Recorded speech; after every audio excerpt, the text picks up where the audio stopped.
Welcome to Kanpai Planet. I'm Mac. Join me on a voyage of Nikka Discovery. Limited edition bottlings from Nikka are nothing new. We've had all sorts of wood finished variants from their Yoichi and Miyagikyo distilleries in recent times, some exclusively for the international market. But these bottles are a little different. They're the first to come out under the new Nikka Discovery brand. Nikka came up with the Nikka Discovery Series to give their fans an inside look at hitherto unreleased whiskey-making experiments. They've said that they'll develop distinctive limited editions under this brand leading up to Nikka's 90th anniversary in 2024. They've also done this to offer more excitement to Nikka fans around the world. They certainly needed to do something in order to stay front and center of the Japanese whiskey zeitgeist as they wait for their aged stock supplies to recover, and more new distilleries are opening every year. All of these factors play into their desire to give us some insight into the essence of Nikka whiskey. The Nikka Discovery Series, like the Essence of Suntory Whisky series, is targeted at the on-trade. But while the majority of these bottles were distributed to bars, you can find them, if you're lucky, in some department stores or liquor shops. So Series 1, Yoichi Non-Peated and Miyagikyo Peated, was launched on the 28th of September 2021. Both of these whiskies are JSLMA compliant, meaning they're real Japanese whiskey according to the standards released in February 2021. 20,000 bottles of each have been released worldwide, 10,000 for the Japanese market and 10,000 for the rest of the world: Europe, the US, Canada, Australia, Singapore and Hong Kong. Let's take a look at the bottles themselves. The labels have a picture of the distillery from which the whiskies originate and are in the same general style as the regular no age statement Yoichi and Miyagikyo. But interestingly, the bottles are clear, not tinted. These transparent bottles are meant to represent the revelation of the individuality of the distilleries, which may be masked in the core range single malts. So what's actually inside these transparent bottles? Well, Nikka's blenders used experimental and rare batches aged at each distillery, focusing on how changing the malt brought out characteristics of the distillery's juice that may up to now have been hidden. So the formulae for these releases are completely different from the no age statement core range single malt Yoichi and Miyagikyo. I'm pleased to say these whiskies are non-chill filtered and natural colour. Now, despite that being a selling point for the sort of person who would buy these bottles, that's not actually mentioned anywhere on the label. There's no age statement on these bottles, but it's the limited availability of the liquid inside that has driven a price tag of 22,000 yen after tax. That's around $200 US. To put that in some context, that's around 5 times the price of the regular core range single malt Yoichi and Miyagikyo, which I've reviewed elsewhere on Kanpai Planet, so please go and check that out. I've heard that the oldest components in these bottles are from the mid to late 80s, so over 30 years old. Whether that's half the bottle or a teaspoon, I suspect it's closer to the latter. So that's what they have in common. Let's discover more. Team Discovery Channel! Help others discover the world of Japan's drinks. Please like this video, subscribe to Kanpai Planet and share these videos with all your drinks loving friends. Let's take these in the order that the distilleries were founded. So we're going to start off with Yoichi, founded in 1934. And this uses non-peated malt, but is still made using their characteristic coal-fired pot stills. Due to the relatively low reflux in these straight-type stills, heavier flavours tend to remain, leading to a bold, complex and deep distillate.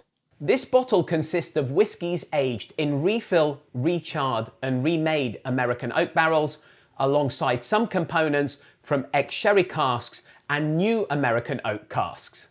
It's 47% ABV versus the 45% standard of the core range single malt Yoichi. Let's check out the colour.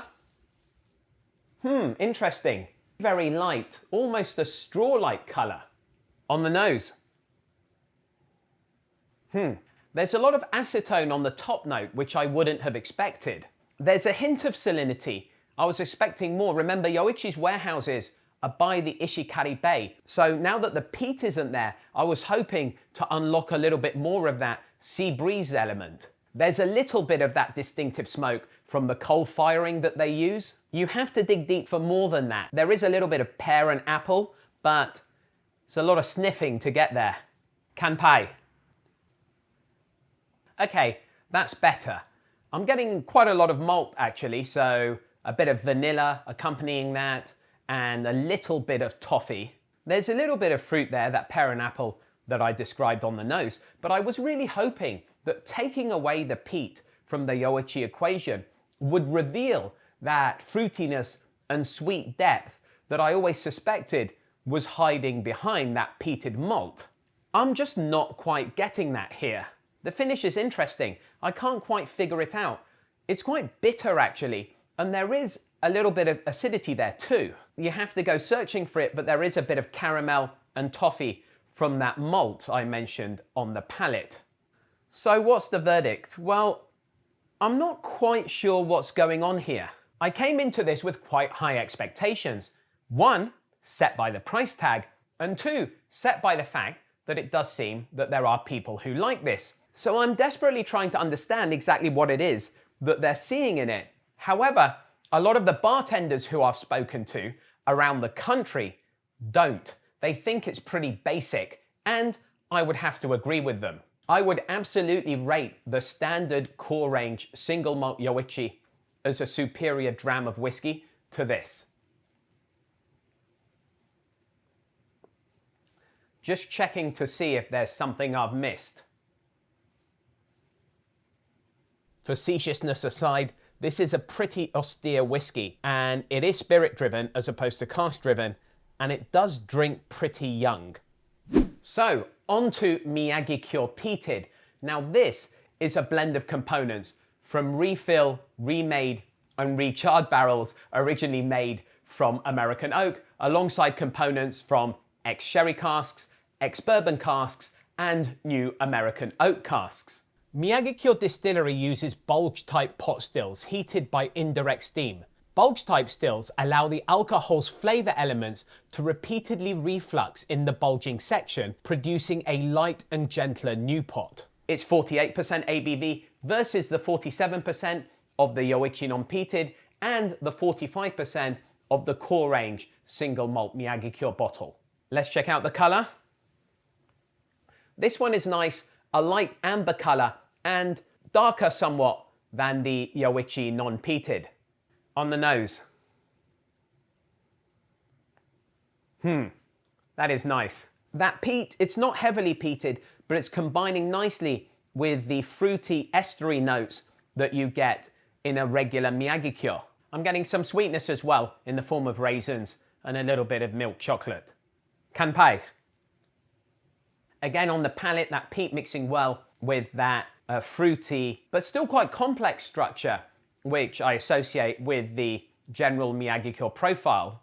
And the peat is ramping up some of those softer, fruitier aspects. There's a bit of spice there too, some ginger and some cardamom. The finish on the Miyagikyo is medium long, and you do get to experience some of that sweetness coming out over time. So what's the verdict? It's not bad.